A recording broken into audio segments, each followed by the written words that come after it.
Dan sebaliknya, barang siapa orang yang mendapatkan sisa di dalam kubur, maka itu menjadi tanda akan mendapatkan sisaan sampai hari kiamat. Inilah yang membuat saya menangis, wahai sahabatku. Apakah nantinya saya ini termasuk orang yang selamat di dalam kubur, ataukah orang yang mendapatkan sisaan di dalam kubur?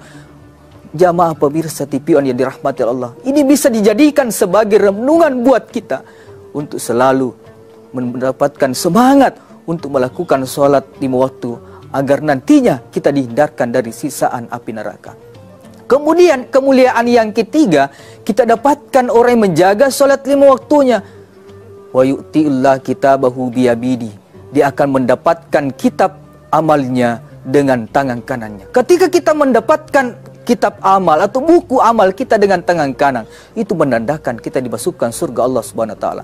Kemudian kemuliaan yang keempat diberikan oleh Allah. Wa yamurru 'ala sirat kal barqi. Dia akan melewati satu titian seperti kilat, seperti cahaya. Kemudian yang kelima dia dapatkan wa yadkhulul jannata bighairi hisab. Dia akan dimasukkan surga Allah Subhanahu wa taala tanpa hisab, tanpa ditanya. Makanya orang yang menjaga salat 5 waktunya, kata Rasulullah, as-salatu biftahul jannah. Salat itu adalah kunci surga. Jamaah sekalian yang dirahmati oleh Allah Subhanahu wa taala, inilah motivasi pertama kita untuk selalu melaksanakan perintah Allah Subhanahu wa taala. Kemudian yang kedua, ibadah wajib yang kedua, mengeluarkan zakat. Apa motivasi kita untuk selalu mengeluarkan zakat?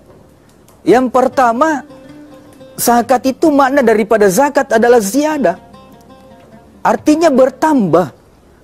Harapan kita untuk mengeluarkan zakat agar nantinya rezeki kita semakin bertambah.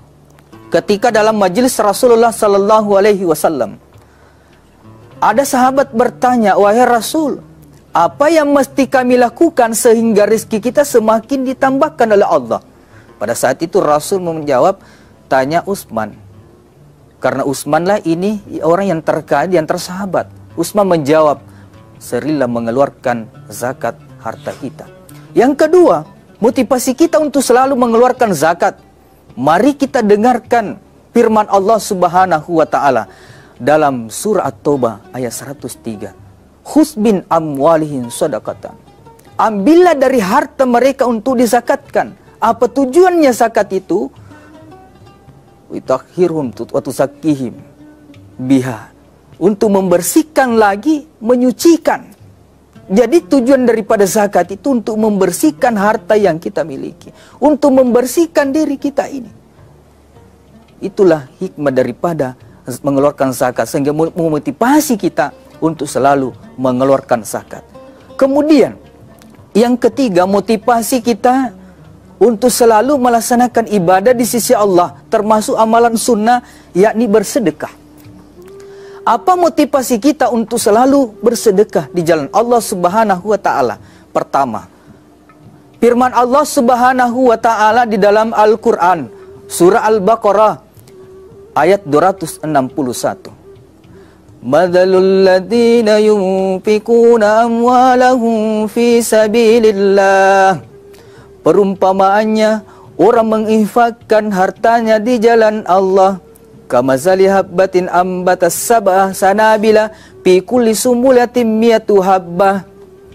Diibaratkan orang yang menanam satu biji yang dia tanam akan tumbuh memiliki 7 tangkai, dan setiap tangkainya 100 buahnya. Coba bayangkan, Masya Allah, orang yang mengeluarkan zakatnya, orang yang berimpak, 1000 kita infakkan, maka akan dibalas oleh Allah Subhanahu wa taala menjadi 700 kali lipat.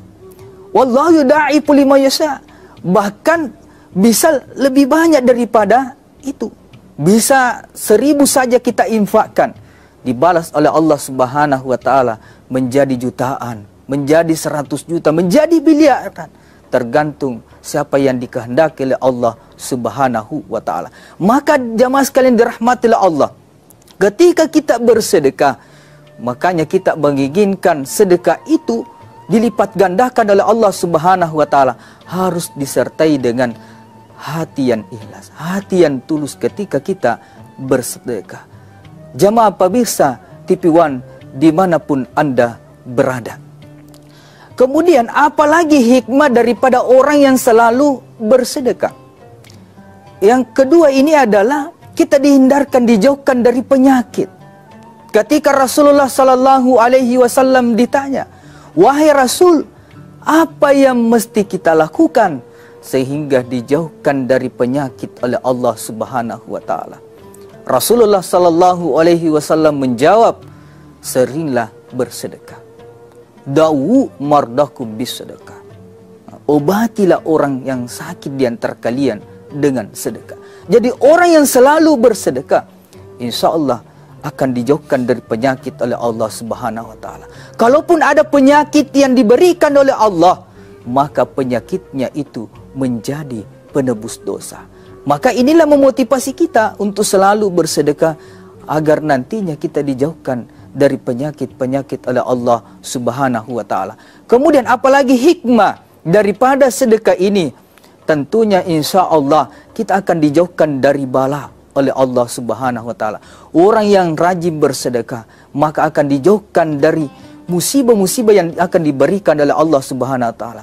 Kalaupun akan diberikan musibah oleh Allah Subhanahu Wa Taala, tentunya musibah itu akan menjadi ujian baginya.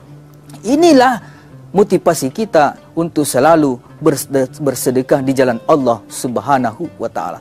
Kemudian motivasi selanjutnya, kenapa kita ingin beribadah kepada Allah Subhanahu Wa Taala? Yakni karena kita ingin mendapatkan cinta Allah Subhanahu Wa Taala. Kita ingin mendapatkan ridho Allah Subhanahu Wa Taala. Yang namanya ridho Allah Subhanahu Wa Taala, kita akan menginginkan kerelaan Allah. Kita menginginkan ibadah yang kita lakukan diterima di sisi Allah Subhanahu Wa Taala. Firman Allah di dalam Al-Quran surah Ad-Duha ayat 5. Wala sawfa yu'tika rabbuka fatarda.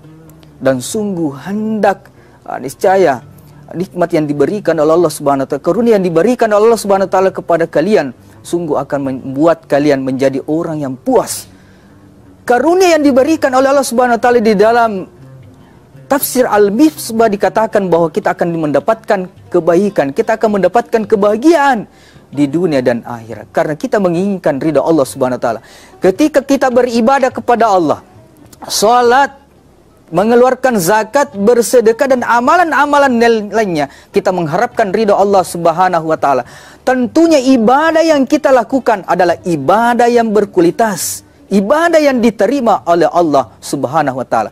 Bukan hanya beribadah kepada Allah Subhanahu Wa Taala karena ingin menggugurkan saja kewajiban, melakukan salat ingin menggugurkan kewajiban, tetapi kita melakukan salat, kita memperhatikan daripada ketiga rukun salat yang ada, baik rukun fi'liyahnya, baik rukun qauliyahnya, begitu pula dengan rukun qalbiyahnya. Kita akan memperhatikan bagaimana kehusukan kita dalam salat. Kita memahami makna dari bacaan-bacaan salat yang kita lakukan karena kita menginginkan ibadah solat kita berkualitas di sisi Allah Subhanahu Wa Taala.